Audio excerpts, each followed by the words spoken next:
জীবনে অনেক কিছুই হারালাম, তার মধ্যে সবচেয়ে পছন্দের মানুষ ছিলে তুমি। যদিও গল্পটা ছিল অল্প, তবুও তোমাকে মনে রাখবো মৃত্যুর আগ পর্যন্ত।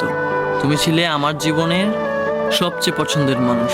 তোমার হাসি, তোমার কথা, তোমার সাথে দেখা হওয়া প্রতিটা মুহূর্ত সব যেন এক একটা যন্ত্রণাদায়ক স্মৃতি হয়ে বুকে আঘাত করে। আমাদের গল্পটা খুব বড় ছিল না, তবুও প্রতিটা পৃষ্ঠায় আজও কাঁদায় আমায়। আলো আঁধারির মধ্যে একটা সম্পর্ক, যেখানে তুমি ছিলে আলো আর আমি ছিলাম কেবলই ছায়া। আজ তুমি নেই, তবুও প্রতিদিন তোমাকে খুঁজি। হাজারো ব্যস্ততার মধ্যে মনে পড়ে যায় তোমার ছোটোখাটো কথা, সেই চুপচাপ থাকা আর কিছু না বলেই অনেক কিছু বলে ফেলা।